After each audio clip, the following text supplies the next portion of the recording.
thing. But actually on this day, we did launch a facility. Okay, Now let me just to check your BMI, you have to be between 18.5 to 24.9. Ideal is 23. That's right. Okay, so it's an easy formula. Number 2 is avoid excess salt in food. A lot of people are not really into this because, you know, that number 2 is avoid excess salt in food. For an island nation like ours, where most of the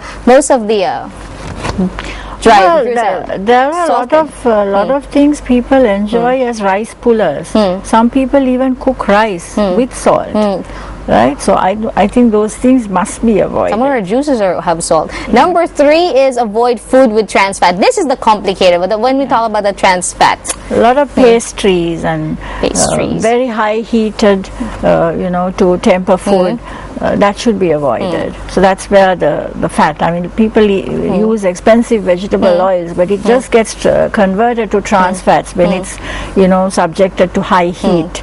Okay. Right, so. And number 4 is moderate physical activity. At least 30 minutes of moderate physical activity. Doctor, we're talking about every day here? Yeah, at least 5 days a week, but I mean, it's good if you can do that every day. Okay, there are 4 more main points, but I think we have to take a very short break. When we come back, we get, we get a lot more Good Morning Sri Lanka. Doc, we hope that you will come back because sadly we ran out of time. But your last word before we let you go about the Super 8 lifestyle change. Just a quick reminder to our viewers. Oh, let me just run down. It's avoid excess added sugar. Number 6 is fruit and vegetables, of course, per day. Give up smoking and alcohol, and your blood pressure below 140/90. These are just simple things for a better life. So, I mean, why wait till you get the disease? You should always think of how we prevent. Yes. Well, thank you very much, Dr. Susie Pereira, and we hope to see you back with more about the Health Fest and how the Super 8 is going. We'll take a very short break. More of GMSL when we come back.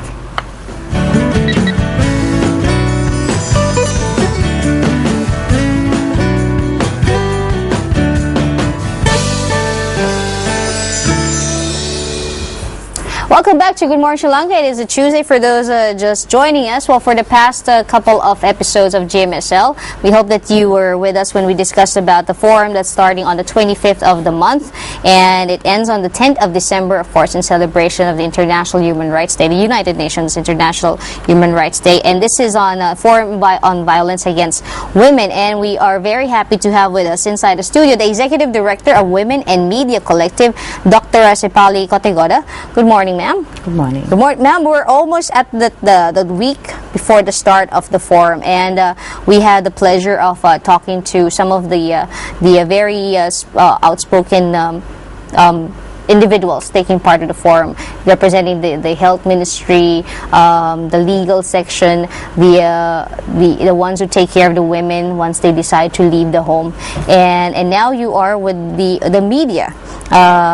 Women and Media Collective. Ma'am, so in what capacity is your organization handling when it comes to the forum? Concentration. The Women and Media Collective has been looking at the representation of women in the media.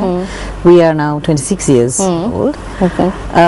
We have actually, what we try to do is to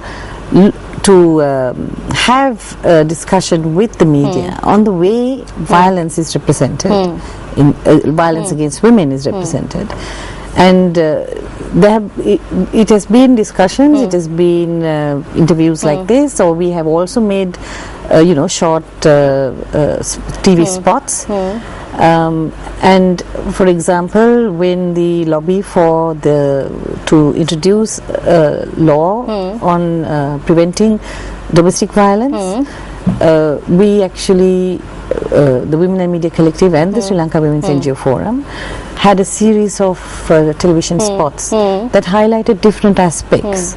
So we then used media as a means of communicating to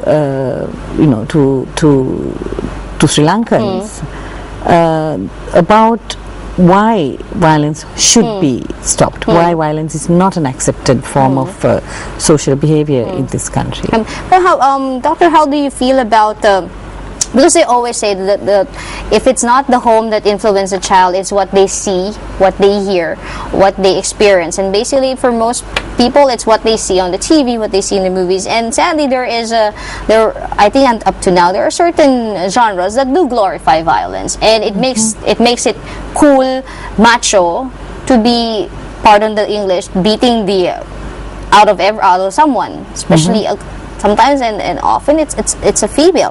How do you feel being representing the media outfit? How about well? this? Let me be clear. I'm not exactly representing a media institution. We are a non-governmental organization that works with media. Okay.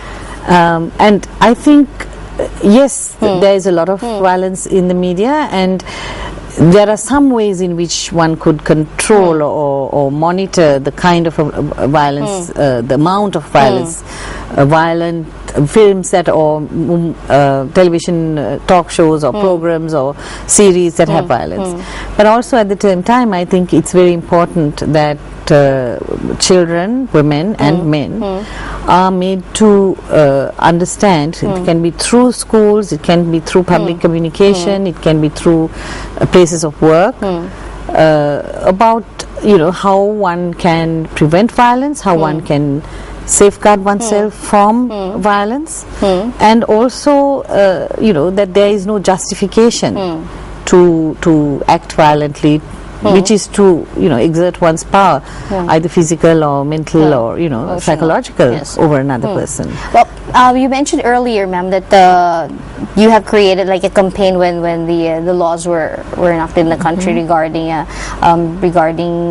domestic abuse and domestic violence. And I remember one of our guests before saying that sadly not a lot of people do know that women are protected under the law regarding what abuses that could happen at the home or in public places or at work. Ma'am, when you made all these videos, how was it received by people? Because sadly, a lot of people are saying this also doesn't just ask for sensitivity towards people, it also asks for cultural change, because sadly we are living in a patriarchal society where men are given more importance than women, like education-wise, even nutrition-wise.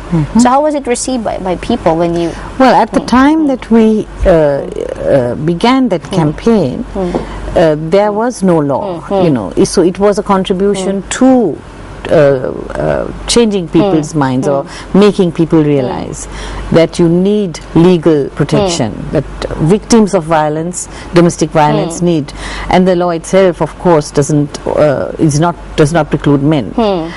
But when we look at, for example, the campaign that the Forum Against Violence Against Women, the Gender-Based Violence Forum did a few years ago, it had a very, very comprehensive series of television spots which had men speaking about the need to prevent violence against women.